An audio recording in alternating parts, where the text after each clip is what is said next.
This is the Debate Me channel, and this is my feedback on how the debate went tonight, and it was very interesting indeed. I think it went close to what I was expecting.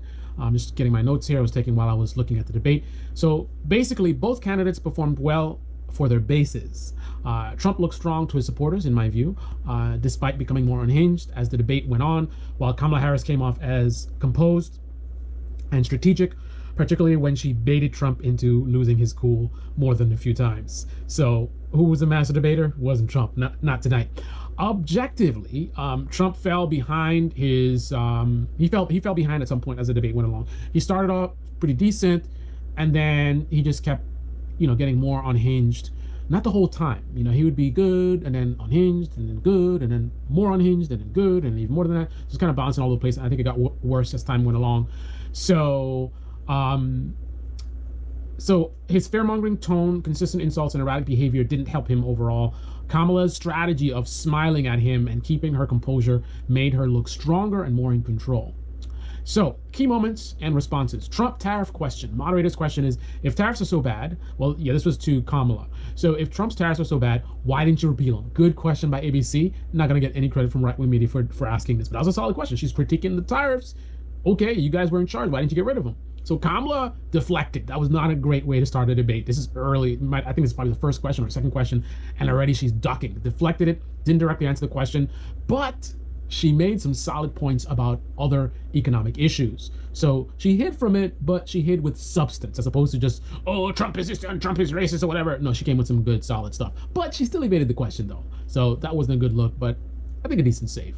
So, the next one was, are things better than 4 years ago? This was to Kamala, and she ducked this one as well, but she came back again with some solid substance that was definitely relevant to the question. So she initially seemed to dodge the question, but quickly pivoted into talking about damage Trump left behind. She pointed out the horrible economic and social conditions inherited from his administration and emphasized the Biden-Harris administration's effort to recover in a big way. So she talked about all the stuff, the job creation and all the work that they've done to get us to where we are now. People certainly suffering because of inflation, but in terms of a lot of the really bad metrics that she inherited, a lot of that stuff has been corrected in a big way. So she definitely pointed that out.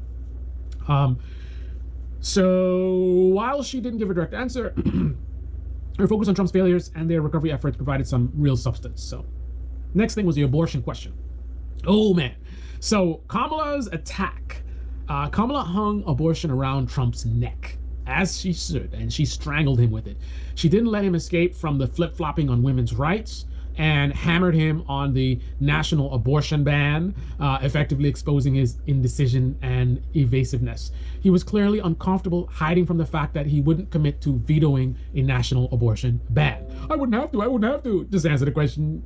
Anyway, Trump's response, he became unhinged, falsely claiming Democrats want to kill babies in the 9th month. They want to kill babies in the 9th month. Fear-mongering, right? Kamala laughed at him, which I think threw him off. I think his tail was like, he kept doing this. He was just like, his eyes were like sleepy, and he would get like, I don't know, it was just weird, but I feel like that's what he did. Anyway, Kamala's response, she focused on how extreme Trump's views are compared to what most Americans want. However, she may have gone too far with the Project 2025 stuff. I think she maybe departed a little bit from truth. I mean, she wasn't just talking total lies like Trump will do, but the claims about, I don't know if Project 2025 talked about a national ban.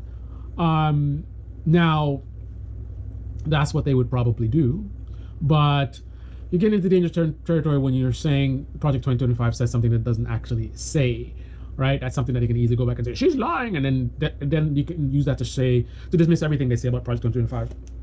If she's lying about this, then why should you trust anything she says about Project 2025? So, Trump's evasion. He dodged the question about whether he would veto the national ban. His lack of clear answer suggests he wouldn't veto it.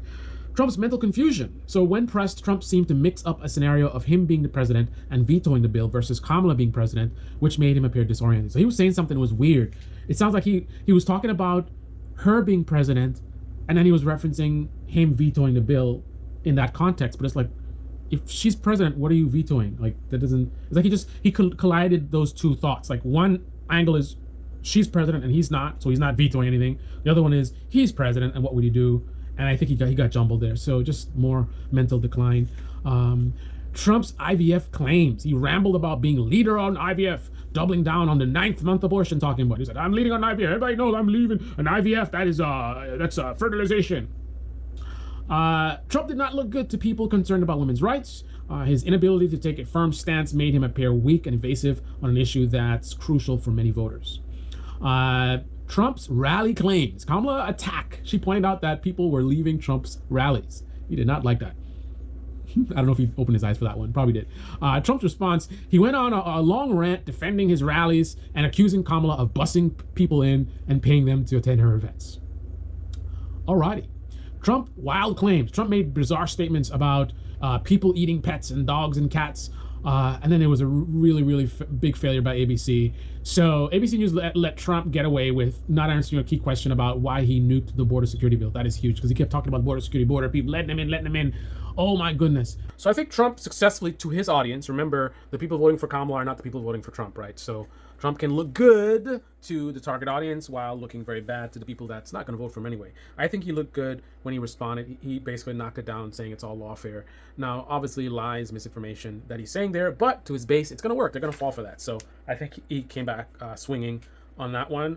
Trump's superhero image. So Kamala gave a warning to the American people about if Trump wins the Supreme Court ruling, so he's going to be able to do whatever he wants to do. The guardrails have been taken away. So this is dangerous. But I think that backfired. I mean, not necessarily because I think to the people that would vote for her, that would compel them to more vote for her. So she's pushing more votes for her side. But as far as an attack on Trump, I don't think that's a good work. That's not a good look because to the Trump base, that's a good thing. The idea of having a Trump unfiltered, you know what I mean? So if he's going to be back in office, you're telling me he's going to have no one blocking him from doing what he wants to do? To them, that's like great. So he's actually going to be able to make America great again and without people blocking him, right? So I think that was good for her purposes of votes, but certainly not a good attack on Trump in terms of for people who like Trump. Trump's election denial admission. So when he was asked about election denial, he just said, the thing about losing by whisker that he said on Lex Fridman podcast, he said, I was being sarcastic. So he's denying that. And then he was doubling down on that. He actually won the last election. So not a good look for independent voters that he's still saying that. Trump's election denial. Oil prices. I think he made a gaffe on oil prices. He started crumbling on the answer. He tried to talk about oil prices, but seemed to confuse the word prices with guys. So I think he said something like they let the guys get that far or something like that, but I think he meant to say prices. So he's, again, mental decline over time. He just started to get worse and worse. Time reference, this happened around the 43-minute mark, I think. January 6th lies. So he completely unhinged on January 6th, thrown out lies, and then, it sounded like just talking to a typical Trump supporter. Oh, he said peacefully. Let's ignore all the other facts and just focus on, he said peacefully. Yeah, so nothing to see here, folks. Kamala's world leader hit. So she scored by saying world leaders laugh at Trump. He didn't like that at all. So I think he did one of his wide-eye thing that he does.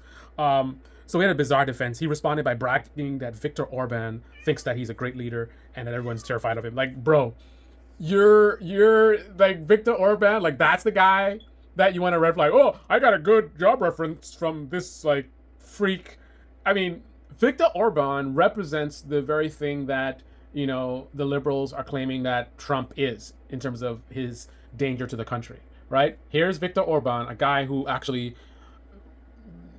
by the liberal perspective, Viktor Orban has successfully done what Trump would like to do. The scary stuff that they're talking about, if Trump gets elected, he's going to do, like Viktor Orban has done some of that stuff. So that's the guy you're bragging about that likes you? Not a good look. Unfortunately, Kamala did not utilize that. That's a layup right there. So him responding about bragging about Viktor Orban, the Hungarian dictator, likes him, and he repeated, which seems out of touch. But Kamala again didn't hit back on that. Then the John McCain moment. Oh my goodness, when Kamala called John McCain the late great John McCain. Oh my goodness, that was wow. You want to see about the art of the deal? You want to see who was the boss? On this debate, Kamala Harris was definitely the boss because I doubt Donald Trump was even clever enough or sharp enough to recognize what she was doing there. That play on words. The late, great Hannibal Lecter. So Trump talks about the late, great Hannibal Lecter, somebody who doesn't exist, a fictional character, but she uses his same wording, but referencing an actual person. putting a great contrast between her and Trump. Trump lives in a world of fantasy and lies, and she is living in a world of reality. Now, there's certainly some dishonesty on her part, in my view, but compared to Trump, I think that was a great jab. And for all the reasons, it was just perfect. Because I think also the part of it that I don't think Trump even recognized, that is like such a boss move. I'm insulting you, I'm making fun of you, and you're not even sharp enough to know. You don't even know. You don't even know. It's like I'm sitting here saying, man, oh man, those are some great shoes you got on. I like those shoes. Meanwhile, those shoes are ugly. And you don't even know I'm making fun of you. I'm sitting there complimenting you. You feeling good. You're like, oh, really? You like these shoes? And you don't even know I'm making fun of you, man. You're so little compared to me that I could talk around you, right? I could insult you in your face, and then you're smiling like, oh, thank you. Like, that's what she did, bro. Oh my goodness. So yeah, that's my feedback on the debate, the late great presidential debate. So does it really matter?